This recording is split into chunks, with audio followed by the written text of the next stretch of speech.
चलिए स्टूडेंट्स, हम लोग क्वेश्चन नंबर 5 को सॉल्व करते हैं। देखिए क्वेश्चन नंबर 5 क्या कह रहा है।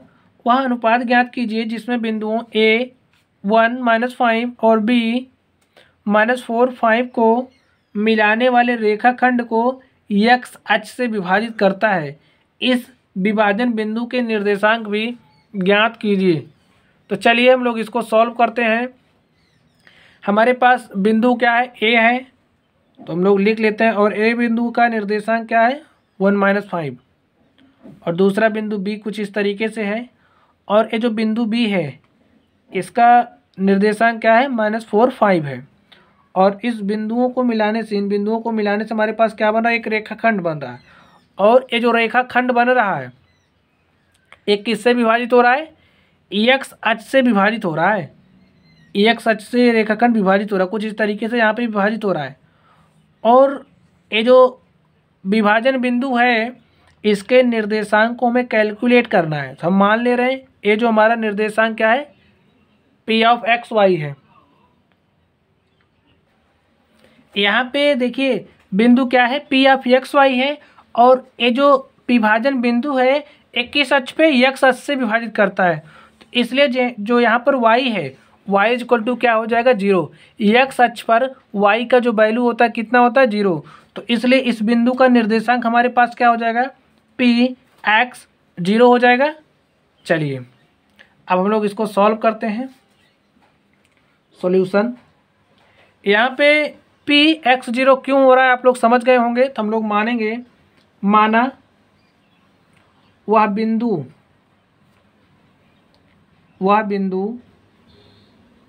P ऑफ x 0 है जो रेखाखंड AB को x अक्ष से विभाजित करता है।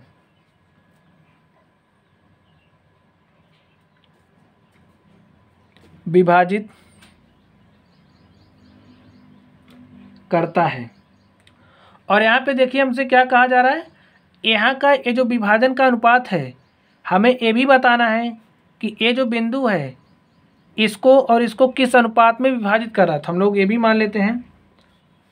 और M1 M2 के अनुपात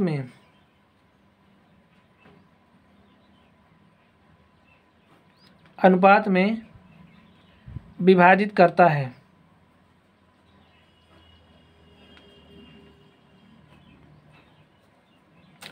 तो इसको हम लोग कैसे कैलकुलेट करेंगे आप लोग समझिए। हमारे पास कौन सा फॉर्मूला यूज करना है। जैसे अगर हमारे पास दो बिंदु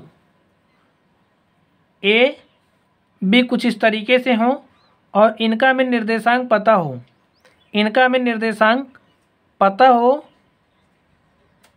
और कोई बिंदु इस रेखाखंड AB को इस बिंदु पर विभाजित कर रहा हो, और इसका जो अनुपात है यानी कि AB को M1 और M2 के अनुपात में अगर विभाजित कर रहे हैं, तो इसके लिए हमारा फॉर्मूला क्या होता है, इसको निकालने का, P ऑफ एक्स वाई को निकालने का। तो P ऑफ एक्स वाई को निकालने का हमारा जो बिंदु P एक्स वाई को निकालने का हमारा फॉर्मूला क्या होता है, इसको निकालने का हमारा फॉर्मूला होता है M1।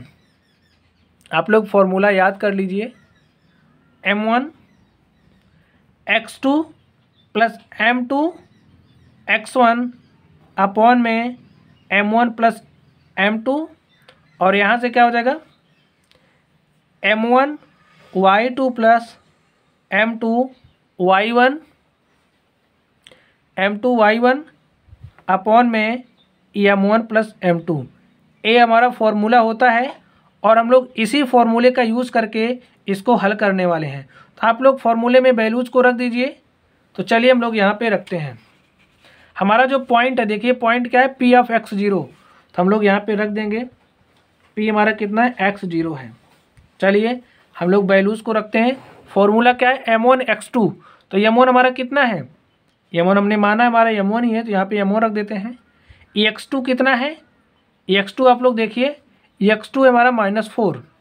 तो -4 से इसको मल्टीप्लाई कर देते हैं, प्लस M2 यहाँ पे लिखिए, और x1 कितना है, x1 है 1, तो मल्टीप्लाई कर दीजिए 1 से अपॉन में m1 प्लस m2, फिर m1 y1 और y2, तो y2 कितना है 5 है, m1 y2 कितना है 5 है, प्लस m2 y1 देखिए कितना है -5 है, तो लिख दीजिए -5 अपॉन में m1 प्लस m2। तो चलिए इस बिंदु का हम लोग यहाँ पे कोऑर्डिनेट लिखते हैं। कोऑर्डिनेट हमारा क्या है, x0, क्योंकि ये भी कोऑर्डिनेट है तो ये भी कोऑर्डिनेट, हम लोग यहाँ पे कोऑर्डिनेट लिखेंगे। इसको हल करिए, देखिए क्या हो जाएगा, -4m1 प्लस m2 अपॉन में m1 प्लस m2। यहाँ से देखिए क्या हो जाएगा, 5m1 माइनस 5m2 अपॉन में m1 प्लस m2। हमारे पास कुछ इस तरीके से हो गया। अब हम लोग कंपेयर कर लेंगे x कोऑर्डिनेट को x कोऑर्डिनेट के साथ, और तो यहाँ से देखिए क्या हो जाएगा, x का हम लोग x के साथ कंपेयर करेंगे, तो यानी कि हमारा क्या है, भुज है, भुज को भुज के साथ और कोटि को कोटि के साथ। तो भुज हमारा यहाँ पे क्या है, x है, तो यहाँ पे भुज क्या है, -4m1 प्लस m2 अपॉन में m1 प्लस m2। हमारा भुज वाला हो गया, कोटि वाला देखिए, तो यहाँ पे कोटि हमारी क्या है, 0 है, तो लिखिए 0 इज इक्वल टू किसके हो जाएगा, 5m1 minus 5m2 upon m1 plus m2 के। तो हम लोग इस वाले को लेकर के नहीं सॉल्व करेंगे, देखिए क्योंकि यहाँ पे हमें x का वैल्यू नहीं पता है, लेकिन यहाँ से अगर हम लोग सॉल्व करेंगे तो हमें m1 और m2 मिल जाएगा। तो हम लोग इसको ऐसे ही रहने देते हैं, इसको लेकर के हल करते हैं। तो लिखिए हल करने पर इसको हम लोग हल कर लेते हैं। हल करिए, देखिए इस m1 और m2 को इस तरफ भेजिए, क्या हो जाएगा, 0 इंटू में m1 प्लस m2, और यहाँ से क्या हो जाएगा 5m1 माइनस 5m2, कुछ इस तरीके से हो गया। और यहाँ से देखिए इसको 0 से मल्टीप्लाई करेंगे, 0 हो जाएगा, तो हमारे पास क्या बचेगा, 5m1 minus 5m2 is equal to 0, और इस माइनस m2 को उस तरफ भेज दीजिए, तो 5m1 is equal to 5m2। यहाँ से देखिए क्या हो जाएगा, यहाँ से देखिए 5m1 is equal to 5m2 है ना हमारे पास, तो यहाँ से देखिए 5m1 बराबर क्या है 5m2, और यहाँ से m1 अपॉन m2 क्या हो जाएगा 5/5, तो m1 और m2 का अनुपात क्या हो जाएगा 1:1। यानी कि ये जो हमारा, आप लोग समझिए, ये जो हमारी रेखा है, इस रेखा AB को ए हमारा जो बिंदु P है किस अनुपात में विभाजित करता है, 1 और 1 के अनुपात में विभाजित करता है।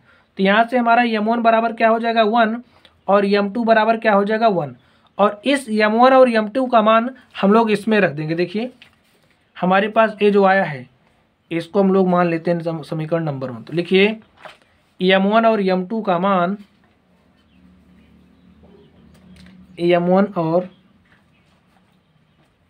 m2 का मान समीकरण 1 में रखने पर, तो समीकरण 1 में रख दीजिए m1 और m2 का मान।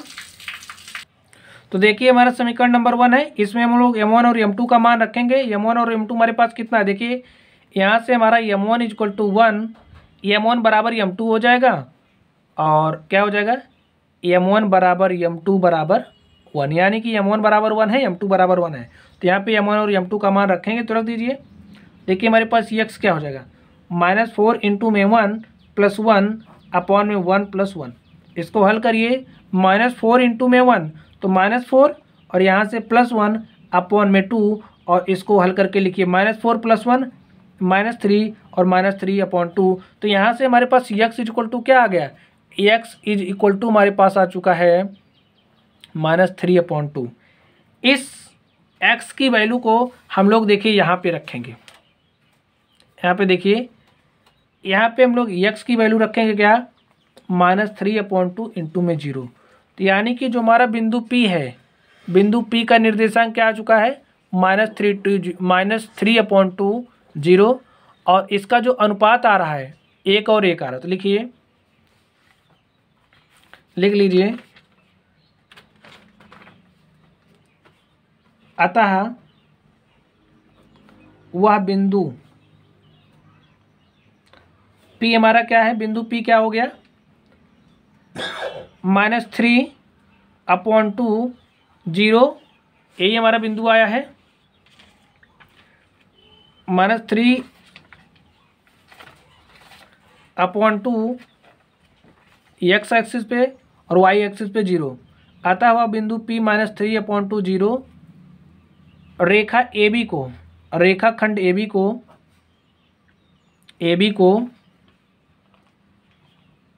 1:1 के अनुपात में विभाजित करती है। तो स्टूडेंट्स, यही हमारा सॉल्यूशन हो गया इसका। तो इस तरीके से हमने इस क्वेश्चन नंबर 5 को सॉल्व किया। तो चलिए गाइज, आप लोग पढ़ते रहिए। अगर आप लोगों को कोई भी डाउट हो तो आप लोग कमेंट बॉक्स में कमेंट करना। वीडियो पसंद आए तो वीडियो को लाइक करिएगा, चैनल पर नए हो तो चैनल को सब्सक्राइब करिएगा। तो चलिए स्टूडेंट्स, आप लोग पढ़ते रहिए। Thank you.